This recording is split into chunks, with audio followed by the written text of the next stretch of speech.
Aquel al que el Padre ha enviado a nuestros corazones, el Espíritu de su Hijo, es realmente Dios, consubstancial con el Padre y el Hijo. Es inseparable de ellos, tanto en la vida íntima de la Trinidad como en su don de amor para el mundo. Pero al adorar a la Santísima Trinidad vivificante, consubstancial e indivisible, la fe de la Iglesia profesa también la distinción de las personas. Cuando el Padre envía su verbo, envía también su aliento, misión conjunta en la que el Hijo y el Espíritu Santo son distintos pero inseparables. Sin ninguna duda, Cristo es quien se manifiesta, imagen visible de Dios invisible, pero es el Espíritu Santo quien lo revela. Jesús es Cristo ungido porque el Espíritu es su unción, y todo lo que sucede a partir de la encarnación mana de esta plenitud. Cuando por fin Cristo es glorificado, puede a su vez, de junto al Padre, enviar el Espíritu a los que creen en Él. Él les comunica su gloria, es decir, el Espíritu Santo que lo glorifica.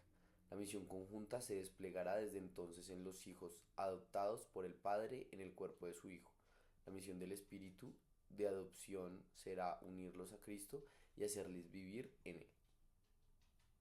La noción de la unción sugiere que no hay ninguna distancia entre el Hijo y el Espíritu. En efecto, de la misma manera que entre la superficie del cuerpo y la unción del aceite, ni la razón ni los sentidos conocen ningún intermediario. Así es inmediato el contacto del Hijo con el Espíritu, de tal modo que quien va a tener contacto con el Hijo por la fe tienen que tener antes contacto necesariamente con el óleo. En efecto, no hay parte alguna que esté desnuda del Espíritu Santo. Por eso es por lo que la confesión del señorío del Hijo se hace en el Espíritu Santo por aquellos que la aceptan, viniendo el Espíritu desde todas partes delante de los que se acercan por la fe. El Espíritu Santo, tal es el nombre de aquel que adoramos y glorificamos con el Padre y el Hijo. La Iglesia ha recibido este nombre del Señor y lo profesa en el bautismo de sus nuevos hijos. El término espíritu traduce el término hebreo ruah, que en su primera aceptación significa soplo, aire, viento.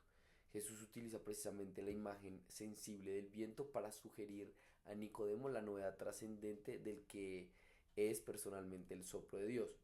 El Espíritu Divino, por otra parte, Espíritu Santo, son atributos divinos comunes a las tres personas divinas. Pero uniendo ambos términos, la escritura, la liturgia y el lenguaje teológico designan a la persona inefable del Espíritu Santo sin equívoco posible con los demás empleos de los términos Espíritu y Santo. Jesús, cuando anuncia y promete la venida del Espíritu Santo, le llama el Paráclito, literalmente aquel que es llamado junto a uno, Advocatus. Paráclito se traduce habitualmente por consolador, siendo Jesús el primer consolador. El mismo Señor llama al Espíritu Santo Espíritu de verdad.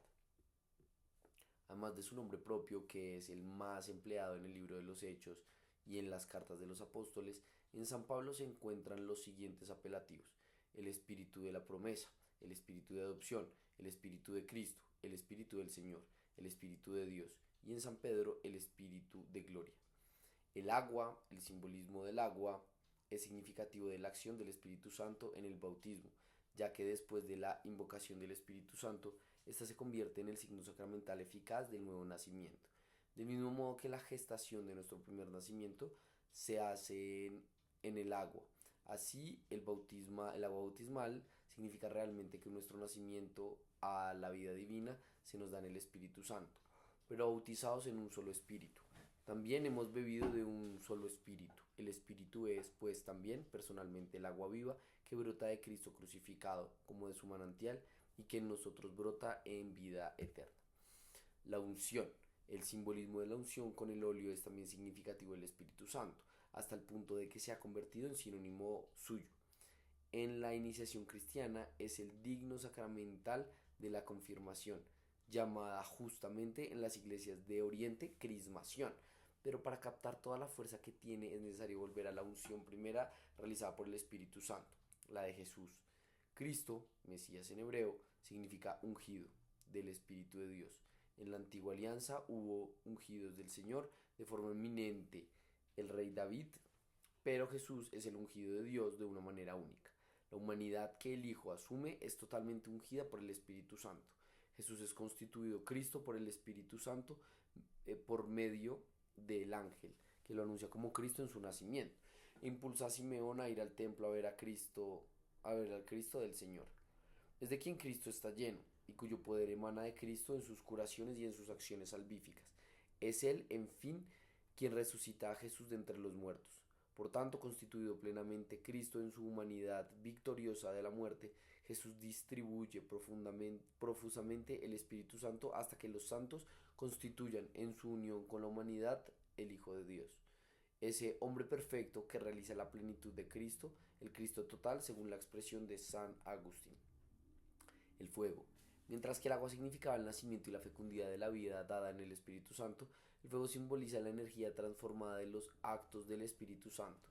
El profeta Elías, que surgió como el fuego y cuya palabra abrazaba como antorcha, con su oración atrajo el fuego del cielo sobre el sacrificio del monte Carmelo, figura del fuego del Espíritu Santo que transformaba lo que tocaba Juan Bautista. San Juan Bautista, que precede al Señor con el Espíritu y el poder de Elías, anuncia a Cristo como el que bautizará en el Espíritu Santo y el fuego. Espíritu del cual Jesús dirá: he venido a traer fuego sobre la tierra. Y cuánto desearía que ya estuviese encendido. En forma de lenguas, como de fuego, se posó el Espíritu Santo sobre los discípulos la mañana de Pentecostés y los llenó de él. La tradición espiritual conserva este simbolismo del fuego como uno de los más expresivos de la acción del Espíritu Santo. No extingáis el Espíritu.